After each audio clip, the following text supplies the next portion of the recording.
بسم الله والحمد لله والصلاة والسلام على رسول الله أما بعد فسلام عليكم ورحمة الله وبركاته مرحبا بكم وأهلا وسهلا. Bienvenue à vous tous pour étudier ensemble la bonne prononciation de Souratul Fatiha, et ceci à travers 30 erreurs fréquentes qui ont été constatées chez de nombreux francophones. L'objectif étant d'étudier ces erreurs pour les éviter, bien entendu, et par la même occasion, comprendre, mettre en application la bonne prononciation, la bonne façon de réciter cette noble sourate. À savoir que chaque musulman et chaque musulmane se doit d'accorder de l'importance à la bonne récitation du Coran de manière générale, mais tout particulièrement à Souratul Fatiha, qui fait partie du Coran, bien entendu, donc de la parole d'Allah, mais qui en plus est considérée comme étant la meilleure des sourates du Coran. Nous demandons à Allah de nous faciliter à tous et de nous accorder la réussite dans ce bas monde et dans l'au-delà.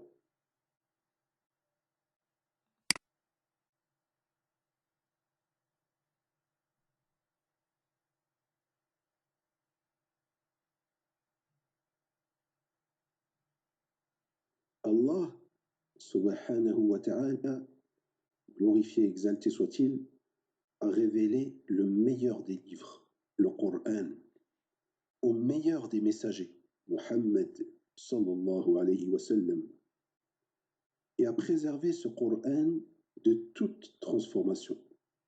Il dit, Azza wa Jal, Inna nahnu nazzalna dhikr wa inna lahu lahafidhun. Dans la traduction rapprochée du sens du verset, en vérité, c'est nous qui avons fait descendre le dhikr, le Coran, et c'est nous qui en sommes gardiens. Également, ce livre a été qualifié par Allah comme étant un guide, un rappel, une lumière, un éclaircissement de toute chose, un remède, et d'autres qualificatifs encore prouvant son immense valeur. Et ce Coran doit être récité comme il se doit. Allah dit الذين آتيناهم الكتاب يتلونه حق تلاوته أولئك يؤمنون به ومن يكفر به فأولئك هم الخاسرون. Ceux à qui nous avons donné le livre, qui le récitent comme il se doit, ceux-là y croient. Et ceux qui n'y croient pas sont les perdants. Abdullah ibn Mas'ud, radiallahu anhu, qu'Allah l'agrée, le célèbre compagnon, a dit, en commentant ce verset, par celui qui détient mon âme dans sa main, le réciter comme il se doit consiste à déclarer licite ce que le Coran déclare licite, et illicite ce qu'il déclare illicite, à le réciter comme il a été révélé, à ne pas en changer le sens et à ne pas lui donner une interprétation inacceptable. La sourate al-Fatiha est surnommée Ummul Qur'an, la mère du Coran, car la mère d'une chose est son fondement, ce vers quoi l'ensemble de cette chose revient. Et le Coran tout entier revient dans ses sens à ce que contient cette sourate exceptionnelle.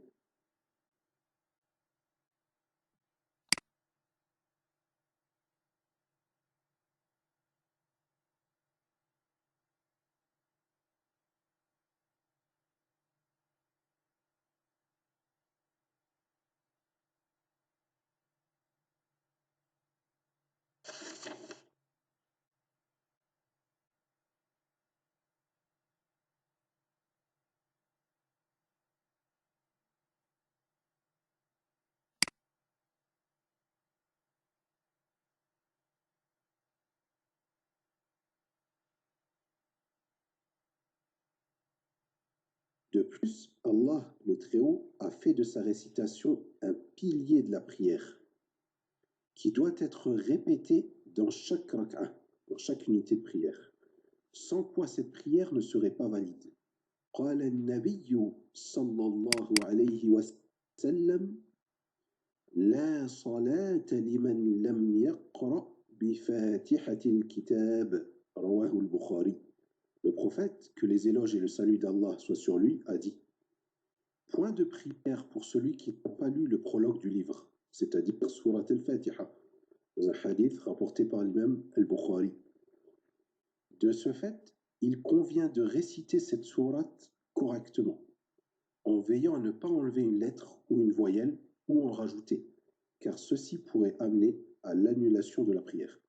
À ce sujet, l'imam al-Nawawi, qu'Allah lui fasse miséricorde, a dit: il est obligatoire de réciter Al-Fatiha dans la prière avec l'ensemble de ses lettres et de ses tashdidat, ces doublements de lettres, qui sont au nombre de 14, dont 3 dans la Basmala. Si donc une lettre venait à être enlevée, ou une shadda, ou une lettre changée en une autre, de manière à ce que le sens soit transformé, alors la lecture ne serait pas valable. Ce support que nous vous proposons a pour but de relever certaines des nombreuses erreurs commises dans la récitation de Surat al-Fatiha, que ce soit dans prière ou en dehors de celle-ci.